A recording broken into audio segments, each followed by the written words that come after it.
was how that went, man. You know what I mean? Don't never show your hand to a bunch of people, man.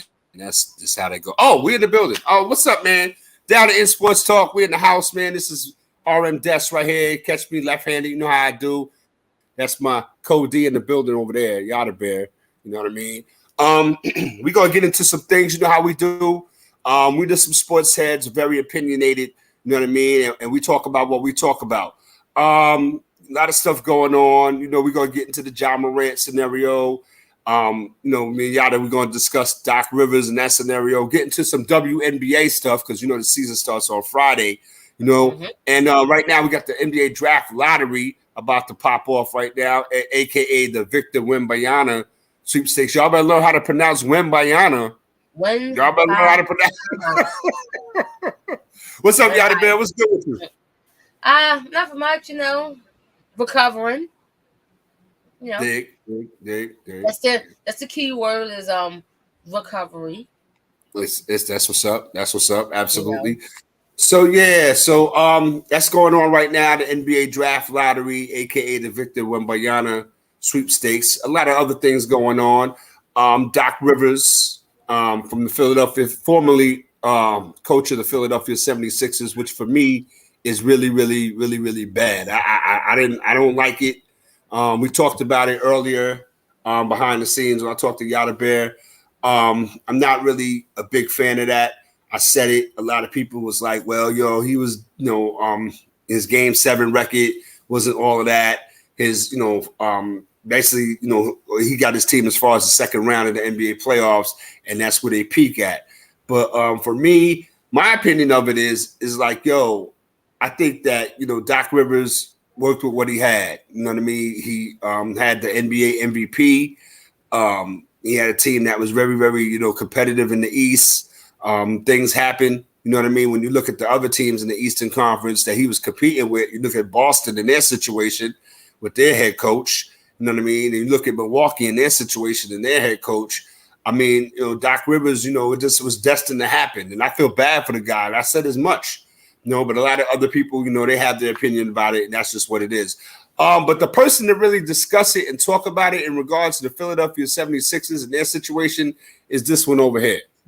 My Code D, Yada Bear in the house, Philadelphia 76ers fan extraordinaire.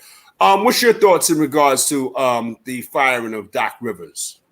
Well, I mean, when we look at how the Sixers perform in this second round series alone, the writing was on the wall, especially after that Game 6 performance. The last 3 minutes of Game 6, basically, it was his job was on the line right there.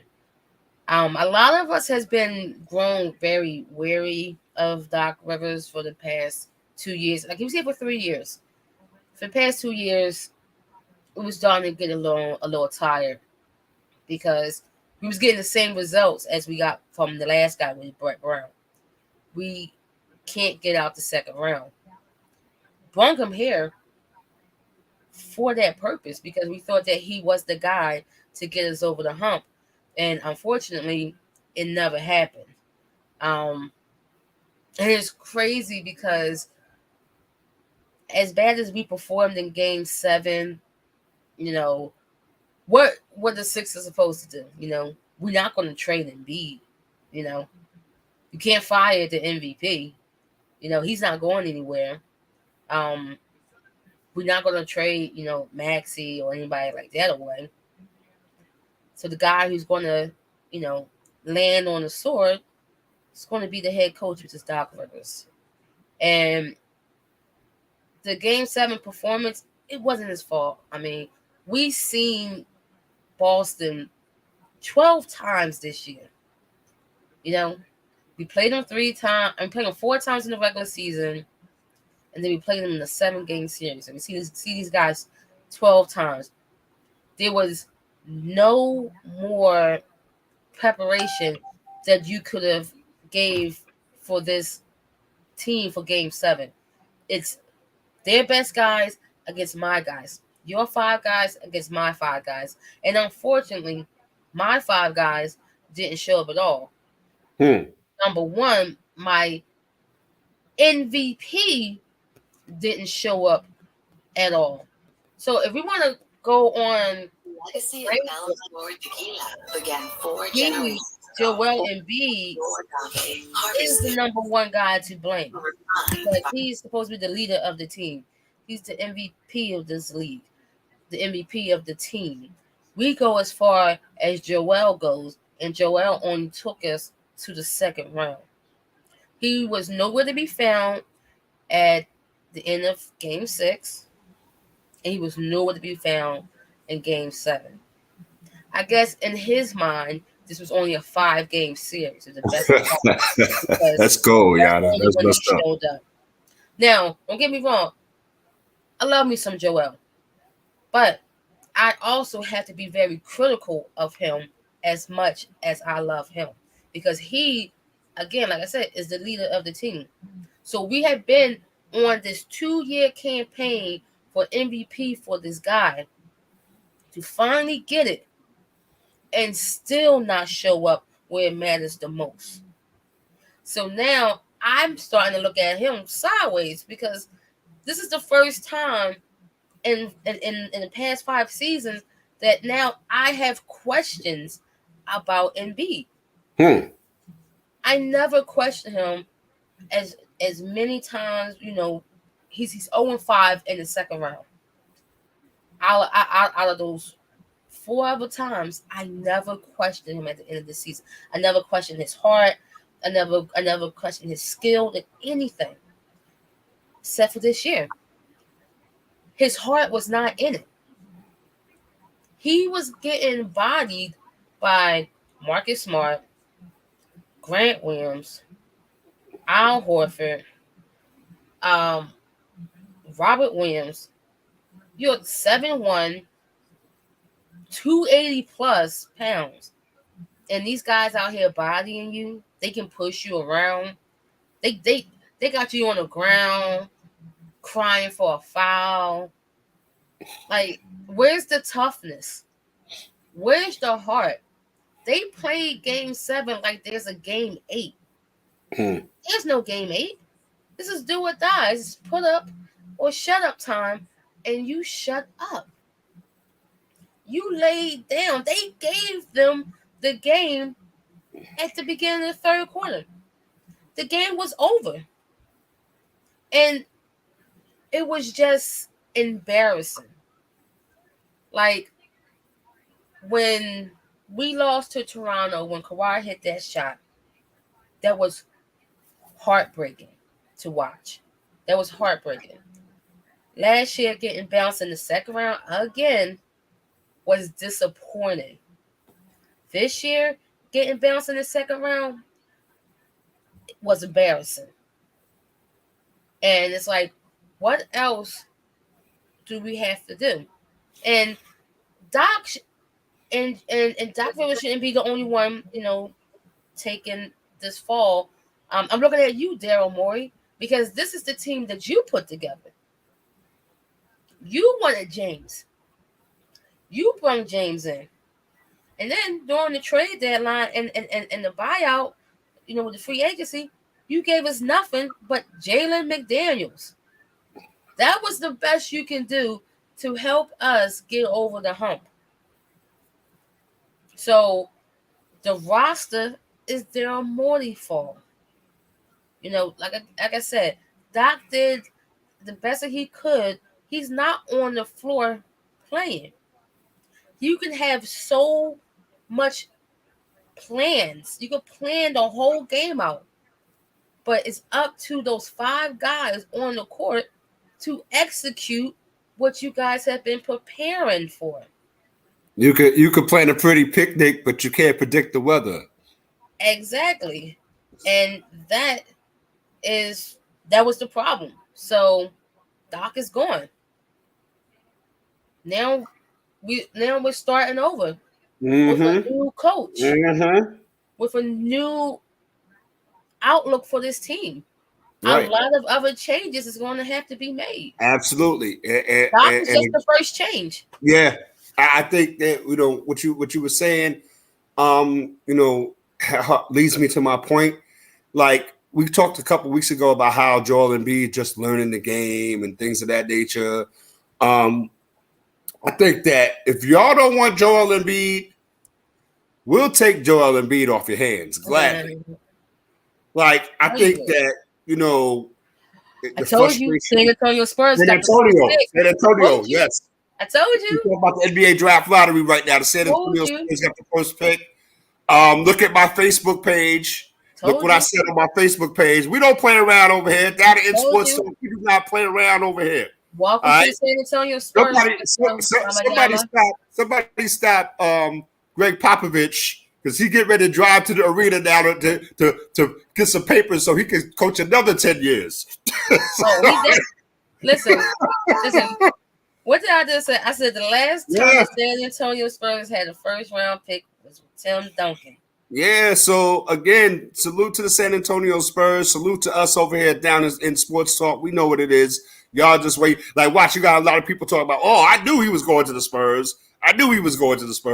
But anyway, salute to San Antonio Spurs. They got the number one pick in the NBA draft lottery.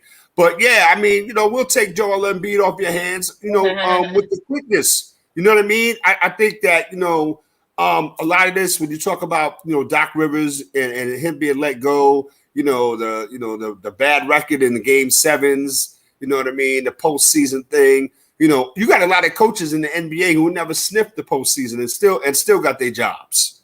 Listen, right? You got a lot of coaches out there that who's been in this lottery for years. For years. Right. They got two. Yeah, absolutely. They got two or three lottery picks in their situation. Mm-hmm. I just think that when you're talking about, Joel Embiid, Doc Rivers, I mean, Joel Embiid's had, to me, you would know better than me, arguably his best seasons under Doc Rivers. I mean, he got the MVP this year, right? I mean, two scoring titles. What are we doing here? So again, I'm going to say this, and again, you'll be better equipped to answer it and to talk to it than me. But I think that, you mentioned Daryl Morey. I think him and, James Harden, they're in cahoots together. And we're going to really see, whose team this is. Is this Joel Embiid's team, or is this James Harden's team? So, again, Doc Rivers was the first domino to fall. And to me, that, puts the onus that says, well, this is James Harden's team. If Doc Rivers got fired after what he did, I mean, the playoffs notwithstanding, again, I could argue the fact that look at a bunch of these dudes that still got their jobs and never sniffed the second round in the playoffs. They always either stay in the, the play in or the draft lottery, and they still got their jobs. You know what I mean? A lot of people try to come at me sideways like, I knew Doc Rivers was going to get fired. Why?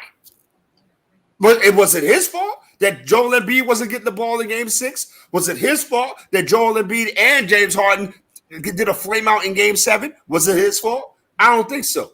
So, again, for me, I just think that, Doc Rivers had to be the fall guy. Somebody had to take the short straw, and it was Doc Rivers. And for me, again, for those who – I'm going to say this, and I'm going to say this. For those the people who go on that hill and talk about how he underperformed in the postseason, you can have that. I give you that. But then what else you going to tell me? Is Doc Rivers not a Hall of Fame coach? You know what I'm saying? So again, at the end of the day, that's just where we are with that. But again, it's going to be very, very interesting to see who the next coach of the Philadelphia 76ers is going to be. Any insight or any thoughts in regards to who that might be as far as the Philadelphia 76ers and the next coach? I mean, a lot of names has been put out there. The usual suspects who most recently lost their job, talking about DeMonte Williams, the Bugs, Nick Nurse. They also, mentioned maybe promoting Sam Cassell. And of course, since we are talking about Daryl Morey and James Harden, of course, Mike D'Antoni name has been put out there, who is somebody I would never want as my coach. Talk about it for a minute. Talk about it. Especially when your star player is a big guy. Mike D'Antoni don't have the best track record with big men. All of his teams that you know perform well was extremely guard heavy, guard friendly. Look, Mm-hmm. James Harden, Phoenix Suns, Steve Nash and them guys running up and down the court. Mm-hmm. Not None of those teams had a dominant big man. And Joel is not running up and down the court. Joel plays defense also. You know, we're not a running gun team with Joel. So having Mike D'Antoni here wouldn't fit at all. And I don't want it. And just like I wouldn't want Monty Williams. Because to me, Monty Williams is just like almost having Doc Rivers. You might as well keep Doc. Who I would like is even Nick Nurse. That guy Bud, Coach Bud from Milwaukee. Bud, you want the Bud? That's who I want. Truthfully, right. I think that would make the most sense. I would want that truthfully. Now, saying Sam Cassell, I'm a little on the fence with that because he's from Doc's staff. Mm-hmm. So it's like, well, are you going to bring in different offense, or is it still going to be ran like the same Doc, pick and roll, right, dribble handoff, ISO? That's why I'll be a little iffy with Sam Cassell, but Bud, I already see what he can do. Yeah, and again, like you said, with Coach Mike Budenholzer, yes. He knows how to coach that. Yes, he does. You know what I mean? He's had it wasn't particularly the center position, but he had a big guy on his team, and he had pieces around it to make that thing work. And he got a ring out the deal. And he got a ring out. Yes. He's coming with pedigree. So again, if they got Coach Budenholzer, I think that would be a good look for the Sixers. For me, I don't think that they should even, approach or even interview Mike D'Antoni. I don't even think they should even interview that dude because you know what that's going to create. And luckily, it's Philadelphia. No disrespect, but luckily it's Philadelphia and not New York. Because again, if that's New York, where you got a situation where you got a big man, a dominant big man like that, and then you got the guy and the GM who was, who used to work with the coach at another place, and you bring this coach in again after you, it'd be a whole bunch of drama. A whole bunch from the door. It would be a whole bunch of drama from the door. It'll be a whole bunch of drama here if that happens. Okay.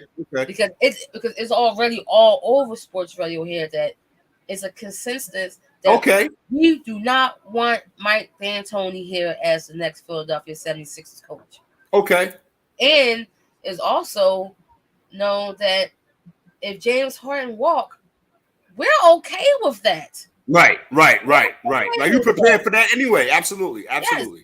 We actually will probably prefer him to say, "I want to opt out," and let him go. Right.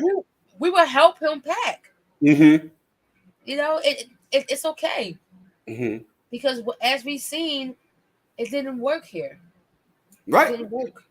Right. So again, I think that when we talk about that situation, hopefully, the Sixers will get somebody that you guys will be content with, and I think the conversation should be pushing past the second round.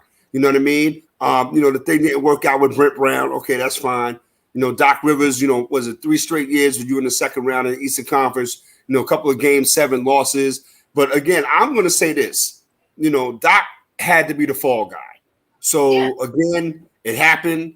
Now we're going to see what happens moving forward, which I think is going to be a more interesting than what really went on in the firing of Doc Rivers. Yeah. We're gonna keep it moving. This is Down to End Sports Talk, man. You can find us on YouTube. You can find us on StreamYard. You can find us on Facebook Live. We in the building. Myself and this one right here, Yada Bear in the house. Absolutely. We want to get into the conference finals chop up. It starts tonight. You got the Lakers at the Denver Nuggets. But I want us to really talk and get this Ja Morant thing out the way because everybody's talking about it. I got some feelings on it, and Yada Bear has some strong feelings on it. So we're going to get into that before we get into our conference finals chop up. And surprise, the ubiquitous Yada Bear over there said that she wants to talk about the WNBA. So we will have our WNBA preview. Thank you very much. All right. Thank you very much. But yeah, John Morant. I don't know how else to say it. You know, they always talk about this new generation. You know, you got to let them live and let them do what they do, and they having fun, and they this and that and the third. And soon as some nonsense goes on, some common sense stuff that you're supposed to already know, now you got mental problems. Now he's got issues. We went through that the first time when he was doing the gun thing at the strip club in Denver. They put him, you know, they stashed him away for what, 3 days, 4 days, 5 days, and then he came back. He's a changed man. No, I knew it, but I'm an old head. I'm not supposed to even have a horse in this fight. I'm not even supposed to have a comment because this is the new wave, the new generation. This is what the league is going right here. Give him a break. Oh, he don't know what he's doing. He's young. He's living his life. He's doing this, that, and the third. Okay, that's fine. He comes back, and look where we at. Not a 180, a 360. What goes around comes around, right? And now the onus is going to be on Adam Silver. What is he going to do? In my opinion, if I was Adam Silver, it'd be a year suspension. No questions asked. I don't want to hear nothing from nobody. Don't bring no arbitrator into the situation. I don't want to hear nothing from nobody. You didn't even let this thing go 3 months. It wasn't 3 months ago when you was holding the gun up on IG Live in Denver after a game y'all lost. So for me, I'm like, if Adam Silver does anything less than half the season, it's nonsense. Oh man. Oh my goodness. And that ain't even all I want to say on it, but I'm gonna, Yada Bear got to breathe and let Yada Bear breathe on it. Here we go again. Mm-hmm. Here we go again. And what do we call him now? Ja Wick. Ja Wick. Mm-hmm.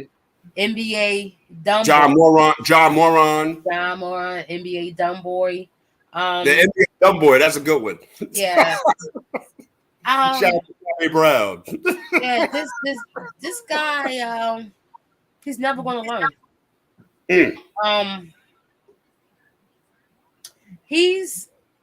This is the thing that people are missing with this whole thing. He's playing a character. Ja's not gangster. He's not from the hood. Ja is pulling an 8 Mile. Ja Morant is Clarence. He's Rabbit. Oh. No, he's Clarence. He's Clarence. Okay. Okay. He comes from very good parents. Mm-hmm. Went to a private school. All he did was ball. But now, for some reason, he want to act like he from the hood. You know, he want to play gangster. He want to play.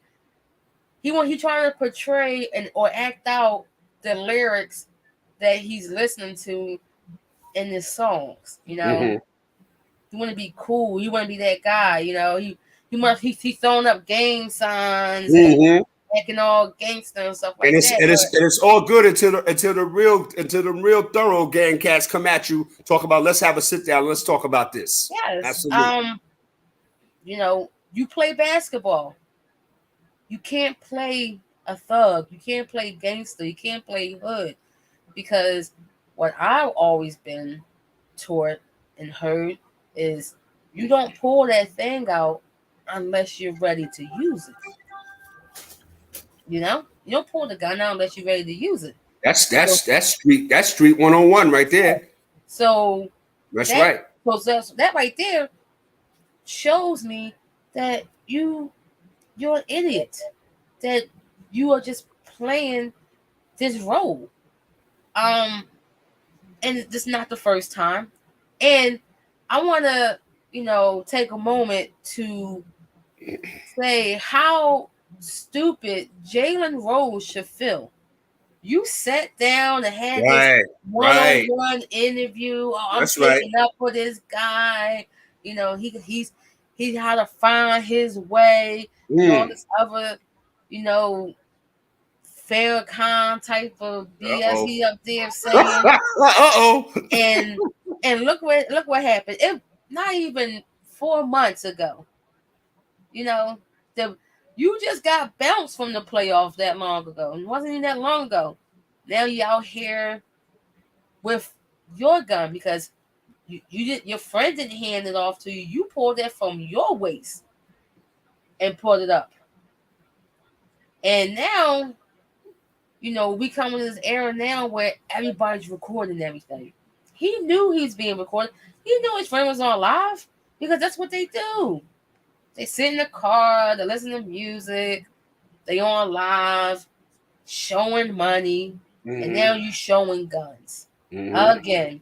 And what happened the first time, I said the league need to suspend this guy because he doesn't learn his lesson.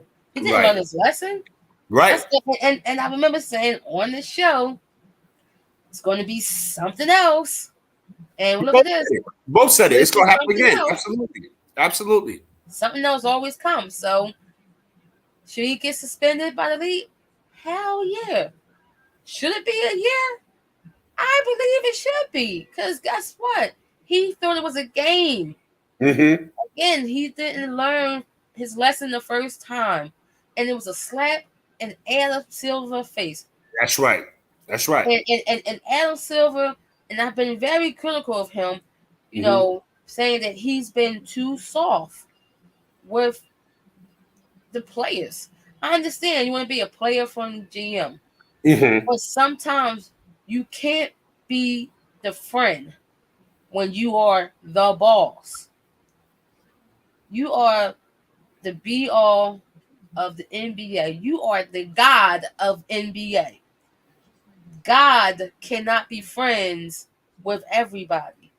He cannot be friends with the employees because look what happened. The employees get too comfortable and start doing this stuff right I've been saying that forever. Absolutely. Absolutely. Sometimes you have to lay the hammer down, and this right here is the perfect opportunity to lay it down.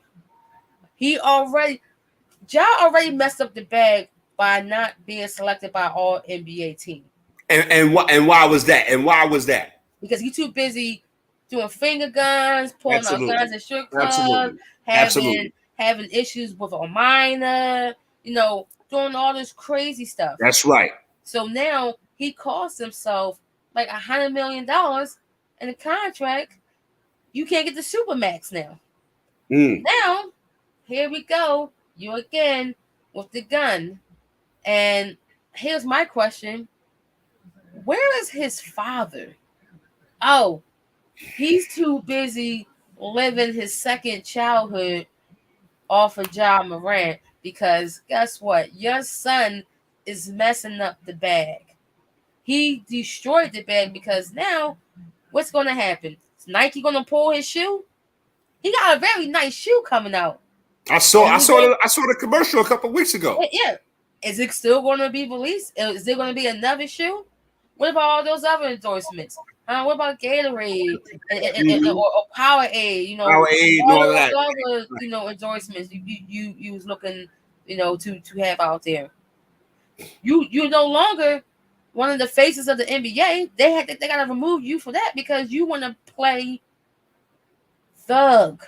You want to play that cat. If you want to act, get in the movie. Get in the TV show. If you want to act like a thug so bad, you can go on one of these shows and act like a thug. But no, you want to act on the street until somebody run up on you and try to take that chain.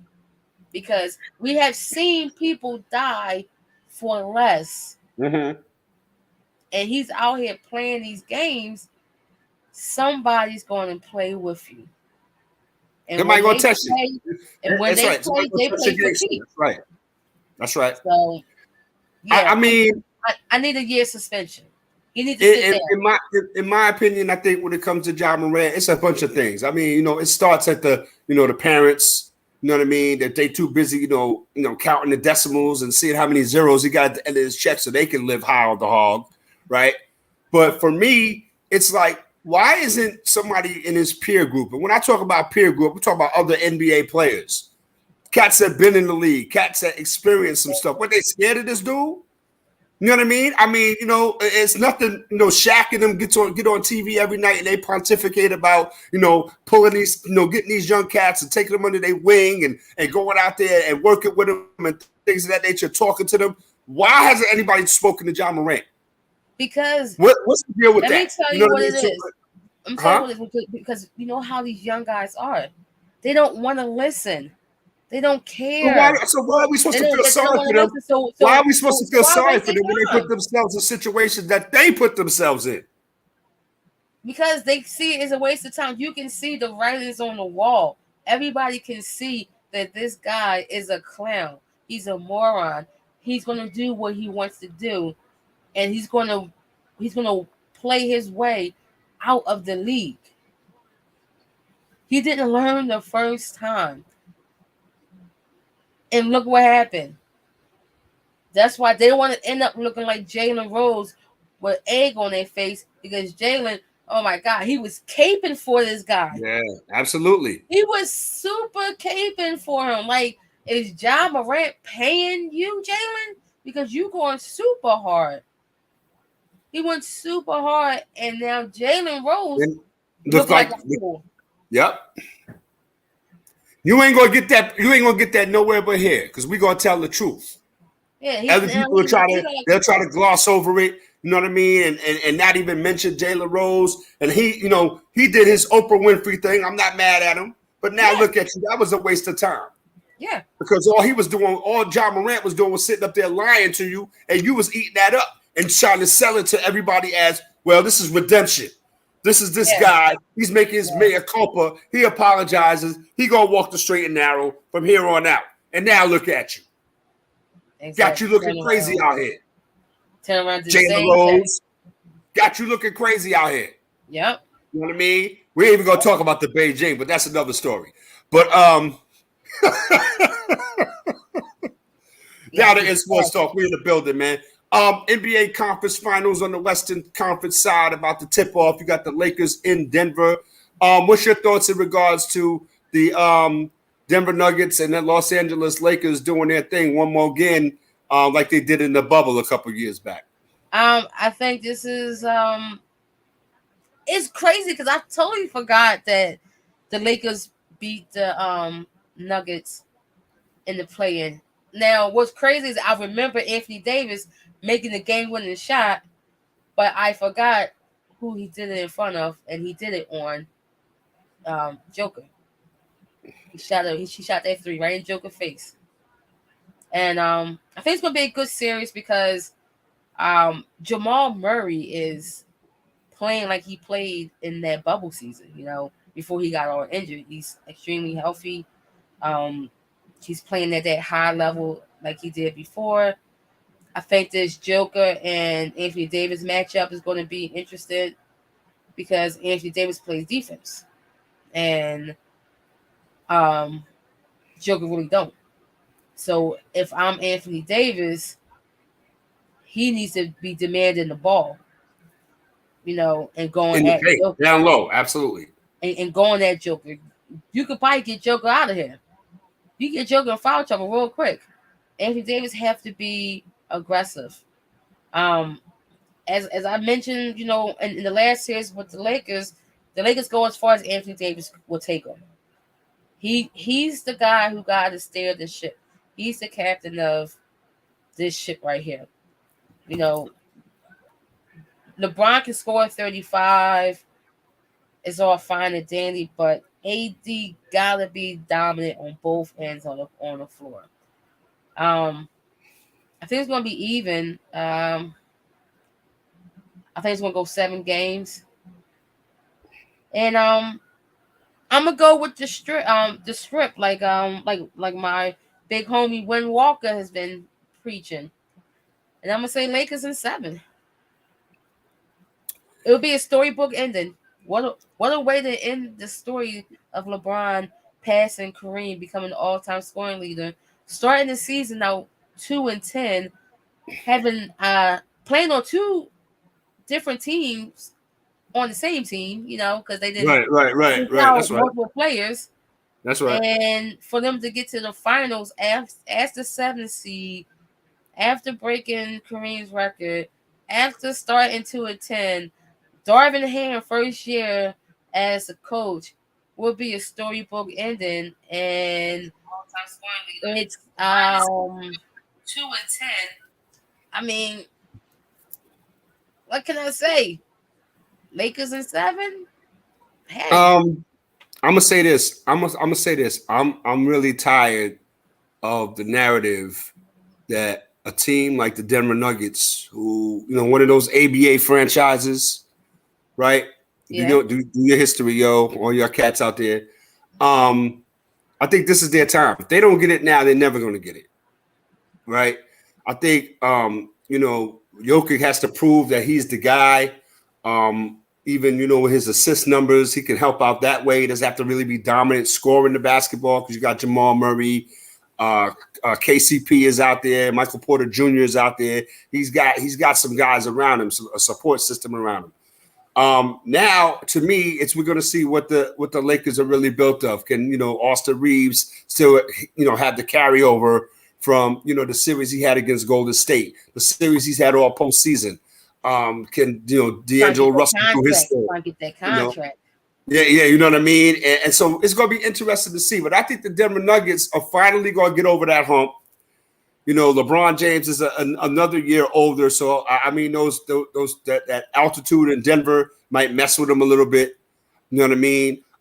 You don't want to make this series as short as possible for the Lakers, and it's not going to be that. I think the Denver Nuggets have to extend. They have to definitely take care of home court advantage. Anthony Davis, like you said, he's going to have to be the main focus of what goes on with the Los Angeles Lakers in this series and for the rest of the postseason, however long it lasts. But I got the Denver Nuggets, and it's not going to go, to me, it's not going to go 7. I got the Denver Nuggets in 6. I think that, the Denver Nuggets can make this happen, and they can finally get some believers out there. You know what I mean? Again, the Nuggets have been in this position before, where they've been in a conference final situation. They've been in a playoff situation with decent teams and have yet to get over the hump. And I think that this would say a lot about them if they finally, made some noise and did what they needed to do. You got the Lakers in 7. I got the Nuggets in 6. You see what it is. Windwalker, salute. I know you got the Lakers in 4. He got the Lakers winning it now. Like he got the Lakers winning it one game, right? This game is over.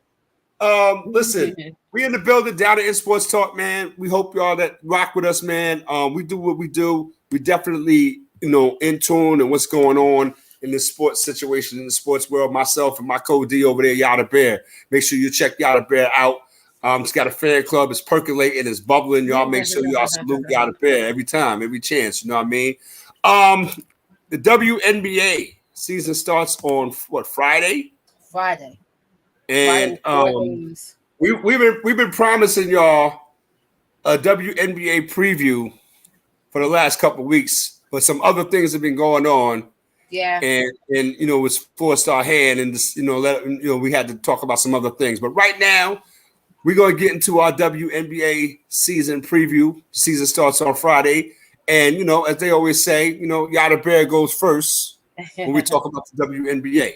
I'm going to go backwards. I'm going to go from 12 to 1. This is based on what some of me and some of what ESPN is talking about, because they had a little preview also, and I was checking it out. They were talking about it, and I would go with number 12, the 12th team right now being the Fever, the Indiana Fever right now. They just cut Destiny Henderson too. You saw that? Yes, I was just about to say that. It's getting very rough out there. It's a very, very young team. They got the number 1 pick, Aaliyah Boston there, and they got the last year number 2 pick there. It's going to be all about defense with Indiana right now. They're 2 young, talented players are both paint forwards. Defense is going to be a key part of them in the paint. Then you also got Kelsey Mitchell there. who is one of the top scorers in the league, but it's still young. They still have more room for improvement. So I think this season is just going to be much of like last season, growing pains. Still a lot of growing pains there. At number 11, I got, surprisingly, Seattle Storm. They lost a lot. They lost a lot last season. One, Sue Bird retiring. That's a big loss right there. Brianna Stewart, she's gone. You lost two big pieces of your franchise in one season. That's gonna be a lot to overcome, and they're not calling it a rebuild. They're calling it more like a retooling of the team, but it's a rebuild. A rejeweling of the team. Yeah, because now it's her team now. Right, Jewel Lloyd. That's right. Yeah, Jewel going to have to show up and put the team on her back, but it's going to be hard. So, I got them at 11. And then right behind them is Chicago Sky. Again, another team that lost a lot in the offseason. They lost Courtney Vandersloot. Candace Parker is gone. Ollie Quickly is gone. Emma Meesman is gone. And also Azura Stevens is gone. They still got Kalia Cooper. But that's all they got is Kalia Cooper and a bunch of role players. So again, another team that's quietly rebuilding, and it's going to be a very hard upward battle, especially in the East. Then I had Atlanta Dream. Still another young team riding off the back of Ryan Howard. She had a fantastic rookie season.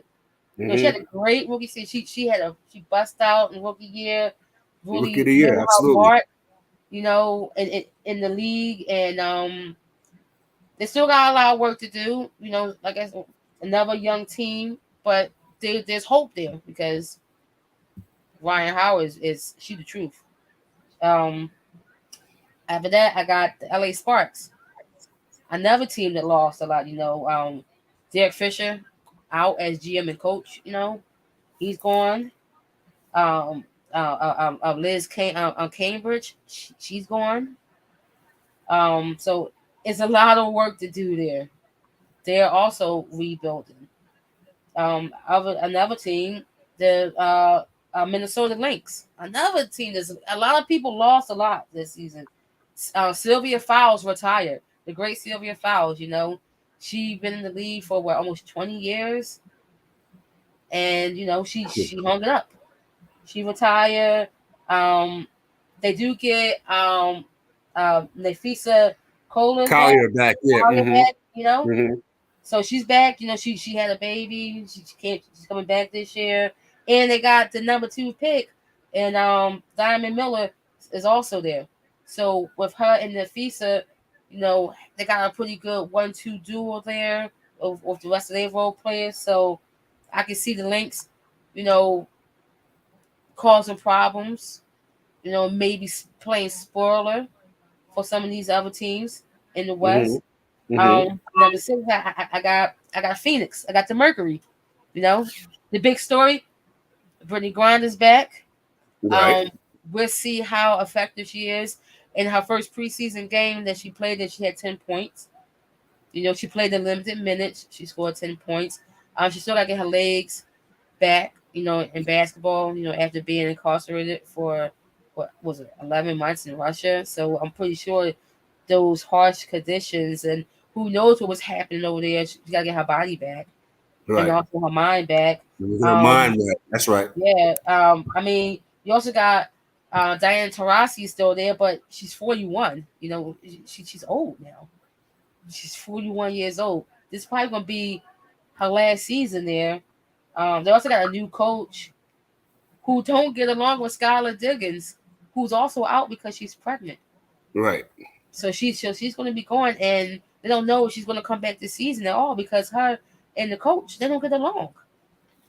So there's some drama in Phoenix, not have anything to do with Brittany Griner. Brittany Griner is Right. actually the highlight of the Phoenix Mercury right now. Mm-hmm. After the Mercuries, I got the Dallas Wings. They made also a lot of move in the off season. They're bringing Tierra McCall. They got Diamond the Shields, Natasha Howard. Um, that team could be a real competitor.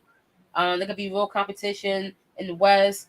Um, Dallas has been in the playoffs the past couple of seasons, and this might be the season that they finally make it over the hump and get into that conference final or that finals. Mm-hmm. Um, After the Wings, I got the Connecticut Suns. You know, their championship window is closing. Um, Janelle Jones gone. Jaquil Jones, she's gone. Again, yeah, see, another one. But I mean, they still got ballers. They still got Yeah. Alicia Yeah. Thompson. They still got Dewana Bonner. They got Brianna Jones, Tiffany Hayes, Mm-hmm.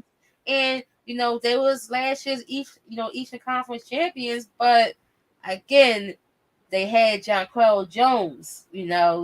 So that's a huge chunk of their offense, and also a huge chunk of their defense too, because the girl plays defense also.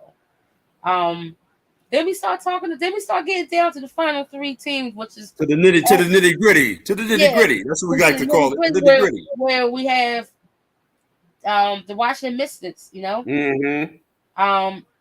If they can stay healthy, I'm looking at you, Elena. Elena, you gotta stay healthy. She's been having back issues for several years. Last season she didn't really travel on road games like that because of her back. So that kind of really, threw off the chemistry of the team. They do have Natasha Cloud and Ariel Atkins there, two, huge threats that can be a threat to our next two super teams.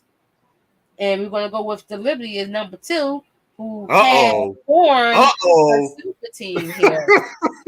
So you got two former MVPs on the team. Mm-hmm. Brianna Stewart, Jaquel Jones, and then you got former first round pick and Sabrina there. So they Yes. come in, the team up with Sabrina. They are a huge favorite to come out the East, and a real huge favorite to actually win it all. But we all know who is sitting on the top of the mountain, which is last year's champion, the Las Vegas Aces.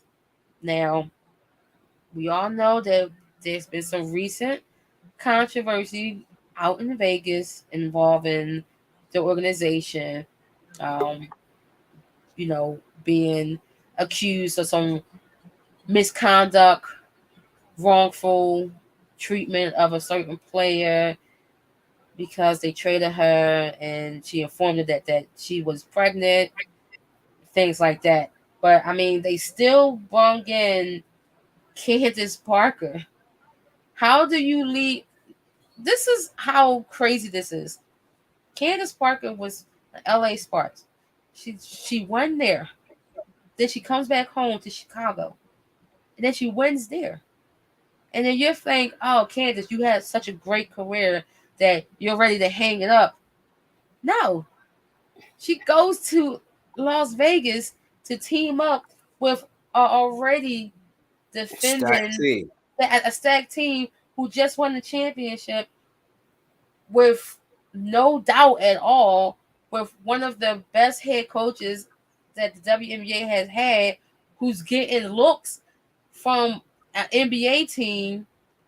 Like, it's crazy. So, adding Candace Parker, also Allison Clark, it's going to be very tough to dethrone the Aces. I'm really excited for this season. The addition of 40 games, I'm loving it. More games. But again, as the season starts, we see all the cuts, all the Mm-hmm. talent that's been let Mm-hmm. go because of what? There's not enough teams. We need Nah, not even more that. Not even teams. that, Yada Bear. There's not enough teams. There's no team in Philly. Talk There's, about it. I mean, you know what I I mean, mean? Like, there's definitely no. I don't understand how Philadelphia is one of the basketball meccas in the world. When you talk about street ballers and ballers in general, you always want to bring up New York and you bring up LA, but you bring up Philly. There's so many ballers that become out of Philly, and we are so passionate about our sports team. You see what we going through with the Sixers right now, and how we feel about these guys. You don't think that we want to support our WNBA team? We would most definitely do. And they need to bring a team here. I need four more teams before 2026 because I'm tired of all the talent having to be forced to go overseas. right, And right, then what happened overseas? They get mixed up in something. They're away from their families. right. They not making. They gotta make the money over there. Now they playing overseas, and then they want to come and play in like for the Olympics. They gotta go back and forth. It's Mm-hmm. unfair. It's not fair. So something has to happen. Got to be some changes, and that's all I got to say about that. But definitely take a look out this Friday, May 19th. About 4 games going on. WNBA back in effect. Absolutely. So you got it right there from Yada Bear. I'm gonna give my opinion, and I'm gonna have a write up, man. I haven't done a write up in a minute. I'm gonna do a write up, man. I have it before Friday in the Facebook group down there in Sports Talk. Give a WNBA preview. Listen, I'm gonna just condense it a little bit. Yada Bear went through all 12 teams. I'm gonna go through like the top 4 squads who I like. I mean, when you go talk about number 4, you got the Connecticut Sun. They lost in the finals last year. Yada Bear brought it up. They lost a big part of their team, Jonquel Jones. She forced a trade to New York. And the coach, the Kurt Miller, he went to LA. Again, that team is very, very good. They should be still formidable. Elisa Thomas, DeWanna Bonner, Breonna Jones. They added Tiffany Hayes. I think that's one of the offseason moves that was kind of like overlooked. You know what I mean? And I think that, adding her would give them some strength in scoring from the perimeter, which would have them definitely in competition. As far as them getting back to the finals, I'm not really so sure about that because you got a couple of teams that's really, really looking strong. Yada Bear spoke about the Washington Mystics. I think a whole, entire season, which, 40 games is going to be a stretch now. I want to see how Elena Deladon is going to respond to that. How many games the season's longer now, you know what I mean? And she's coming off that back thing. But they said she's 100%. And I think that, the season's that last season's core group has returned. And I think Brittany Sykes and Christy Tolliver and Amanda Zadi B, she's got one of the coolest names in sports, Amanda Zadi B. Right? She should be ready to help out and make the Mystics a very, very legitimate contender in the Eastern Conference. Now, as far as getting back to the finals, I don't know because a lot of people have already got. If they haven't printed them, they've already made it in the front already, just ready to press the print button when the season comes down to the finals. For me, I got the Las Vegas Aces at number 2. I think a lot of the controversy and stuff with them around with with their coach, you know what I mean? Becky Hammond and a lot of things that's going on. Asia is going to help. You know what I mean? They got, Candace Parker to help to do their thing, what they need to do. But I think that there is going to be a budding rivalry, all right, between the Vegas Aces and the New York Liberty. And I think the New York Liberty right now, watching in the first couple of preseason games, is still trying to find their way. You know what I mean? But I think that it's going to, as the season develops, okay, I think the extra few games may be a help for teams like the Vegas Aces and the New York Liberty and even the Washington Mystics. But I think the New York Liberty, no team in the WNBA has ever had an offseason like the Liberty.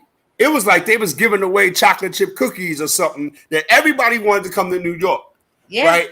And I'm not talking about just people like, place fitters and seat holders. I'm talking about MVPs. I'm talking about, people that are very, very, very, high level and high profile in this league to go along with Sabrina Ionescu, right? Vegas, Again, Sinclair, they've got a lot of Rose, depth. The Liberty have a lot of depth. Absolutely, they got a lot of depth. And I think, again, like I said, it's going to take this team a little bit of time to gel and get it together. But I think that some nights, man, I think they might bust the clock on a couple teams some nights. You know what I mean? And when we say bust the clock, that's like an old school expression. It means it's going to score over 100 points. But I mean, at the end of the day, the WNBA should be very interesting this year. I'm going to do a write-up. Yada Bear talked me into it. I'm going to do a write-up. It should be on down in Sportstalk probably Thursday morning. I'll have the write-up Thursday morning in regards to the WNBA preview and all that. But we in the building, man. Salute to my man Party Light. Oh, look who's in the house. Okay. just popped up. I mean, we may have to do a little bit of overtime tonight. You know what I mean? We got the homie in the building. And that's what it is. That's what it is, and that's what we're gonna do, man. That's where we at with it. Florida boy Jay. What's good, Playboy? Hey, first of all, I'm sorry. Got that throwback shirt on, I see. Yeah, got the sun. Hey, you know what I'm saying? But listen. Okay.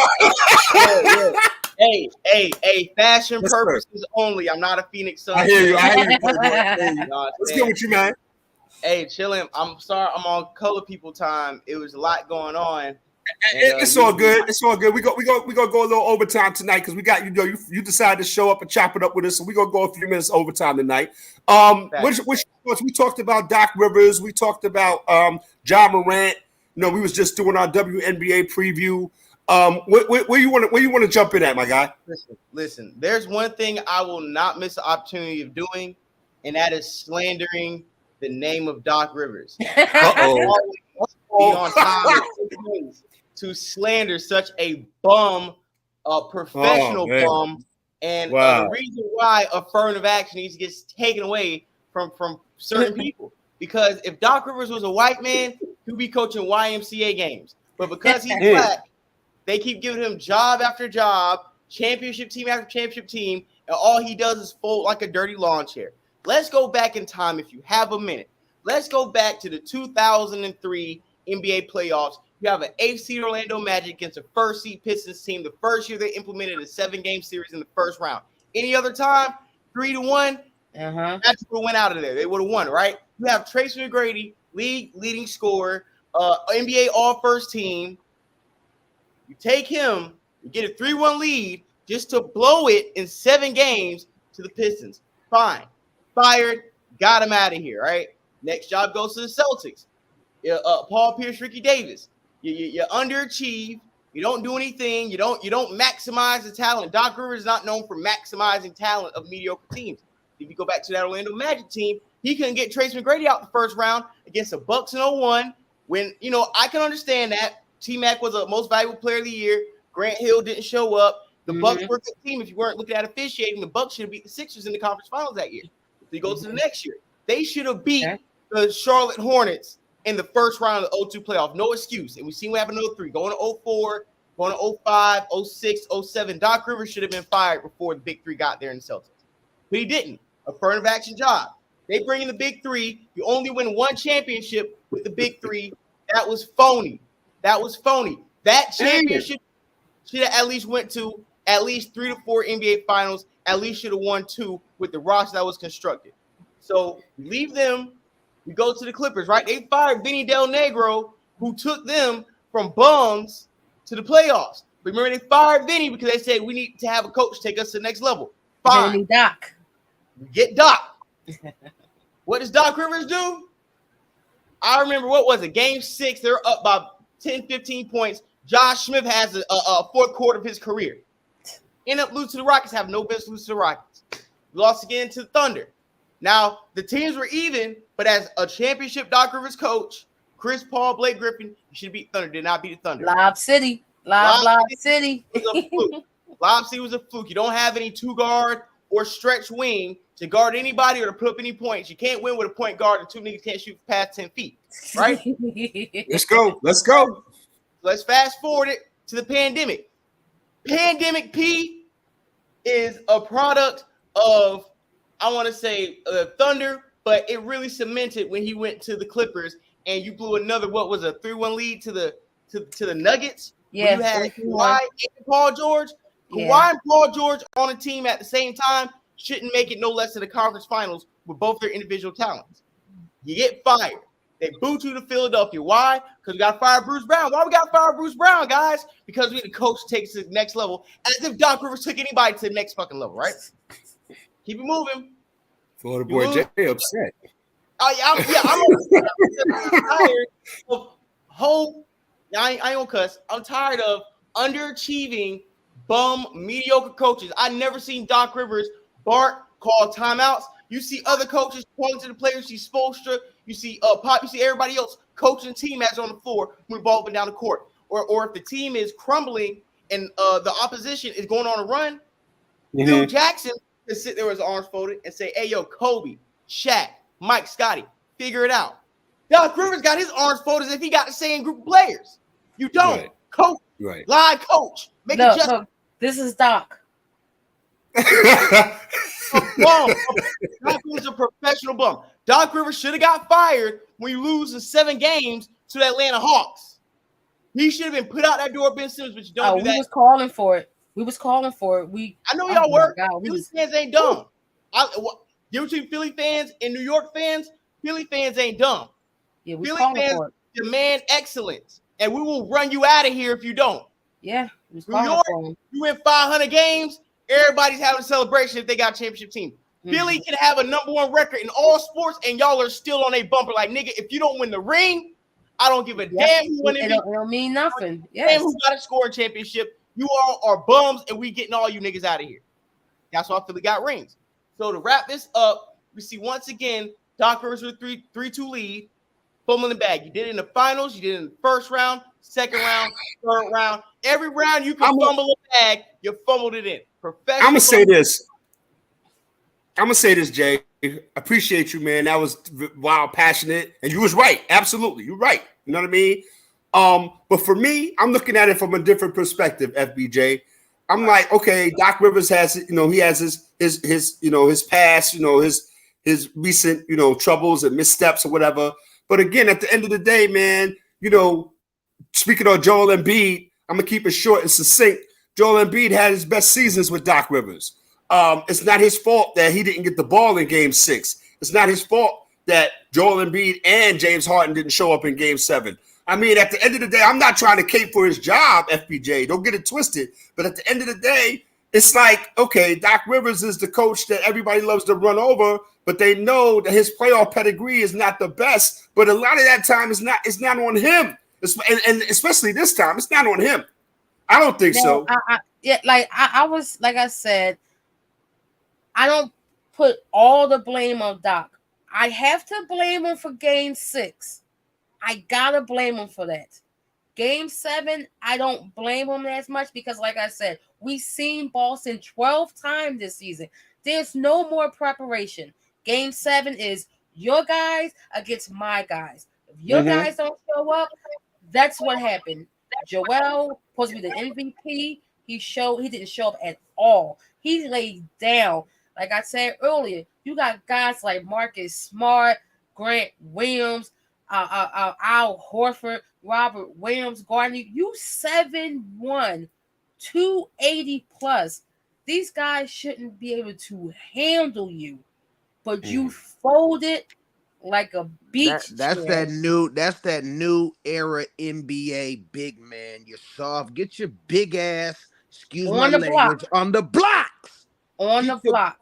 Let's go. Let's go. I want to dive in here right now because of this fact. Florida boy Jay, you're not wrong. You wasn't wrong about nothing concerning Doc Rivers' past. Doc Rivers, not at all. I like you. I don't look at him like the guy that's gonna get you over the hump. But we can't also get distracted from the fact, man, that Doc Rivers, man, has been paired up, man, with some super duper career underachieving niggas, man. From Paul Pierce and them to LA to now James Harden. And I gotta say Joel Embiid after that game. He gotta be accountable. Doc Rivers has been let down. Doc Rivers, he's been let down by guys that were supposed to ride for him, and at the very least get out there on that court and show up when the bright lights is on.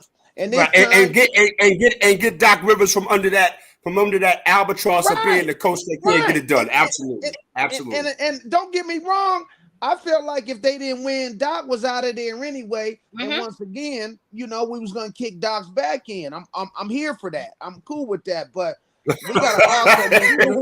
gotta always also mention the fact, man, that Doc Rivers, man, has had some cats, man, that was supposed to ride for him when it was time to ride, and they didn't. And this time it was Embiid and Harden, man. And Joel Embiid, I'm here to call him to the podium because that nigga's a sucker.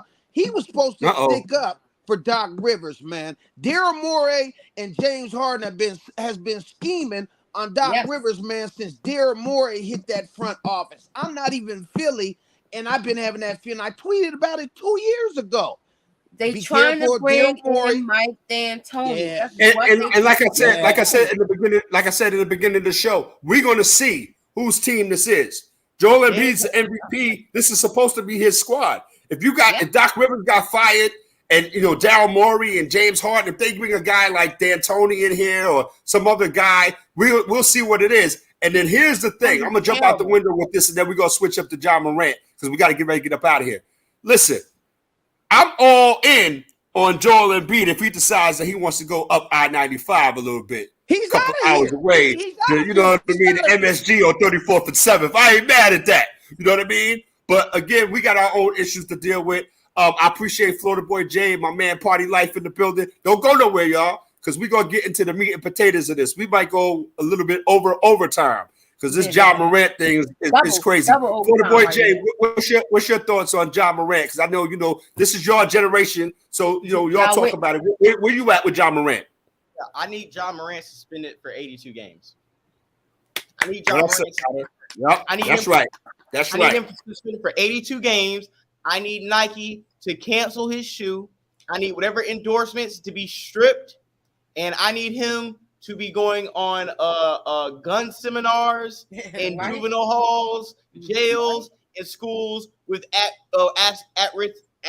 risk youth. Because at the end of the day, if we're going to castrate Kyrie Irving for being a black man that just so happens to play in the NBA. Right. Because everything we said, everything all four of us would say, if anybody asks us about anything Kyrie Irving said, 100%. They just can't strip us because we have nothing to take. They didn't Kyrie Irving, nobody really stood up, right? But John Morant's done like he's young boy, and all these coons start tap dancing, soft shoeing, trying to make excuses playing devil's advocate, as if we're talking about the same thing. John Morant is suspended. He be playing for the Shanghai Sharks. And John Morant is what's wrong with our culture. And the reason why all this needs to happen, because I'm young enough to understand this, right? Certain situations y'all can say when certain rappers were popping, the 14 to 21 age group of men were just like him, right? When Jeezy was out, niggas was Jeezy. When I was growing up, niggas was Wiz Khalifa, then they turned to A$AP Rocky, and then they turned to Chief Keef, right? I can see the influence. So coming up, that dude for these kids is NBA YoungBoy. Yep. Influential kids are turning into YoungBoy, right? But now you have an athlete who's coming in that same generation who thinks he's NBA YoungBoy, but he's actually John Morant.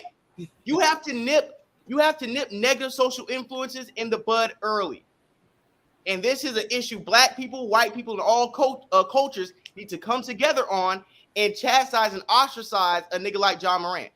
That's my point. Yeah, listen, I agree. And what I said earlier is the fact that John Morant, to me, he's playing a character. He's trying to play out the lyrics in these songs. You're not from the hood. You're not a thug. That's not the life that you live. You wasn't around that. And now it's just crazy that he's going backwards. You made all this money to now act like you in the hood. Like, you're not from the hood. And he definitely need to get 82 games. I said he need a full season because this is not the first time. What did he do the first time? That's the worst part. It's not the first time, right? Like what? He didn't do nothing. He's probably sat at home and did nothing, and then sat down. Oh, my 8 games. came back and played. And then he figured, well, they just gave me a slap on the wrist, so I don't care what I'm doing this time. I'm gonna pull out the burner. His friend up there on live, he knew his friend was on live. He knew he was recording this, and then you pull out the burner again because you figure, oh, they ain't gonna do nothing to me anyway. It's the all season. My man, you play for a corporate organization. You are not the CEO of the NBA. You are an employee. That's what they fail to realize. I don't care how much money you make, you're still the employee. You're not the boss. So all those endorsements, I want, like you said, I want that shoe off the stand. I don't care if he's in the Gatorade commercial, Powerade commercial. They better recast that commercial. He gotta sit down. He gotta sit down and they take those party braids out of your hair too. That's another thing. Ja Morant has got to put the bag down. He's got to put the bag down. Ja, I know what you're doing. You might have everybody else fooled, Ja, but I know what you're doing. And that's not just liquor, Ja. You messing off the bag, man, like it's a little something extra involved. And I know what you're doing, Ja. They got to go ahead and sacrifice Ja for the public and make an example out of him. It's time, man. Things are getting too out of control, man. We got too many rap songs talking about drills, man, and cats getting killed and all types of foul, demonic stuff. Let's go ahead and sacrifice Ja Morant, you know, for the people, the NBA fans, and the little boys and girls to see and restore the feeling. It's time to sacrifice Ja Morant. Sit his ass down, like Florida Boy Jay said, for a full year and make an example out of him. I'm all for it. Yeah, he got it got to be done.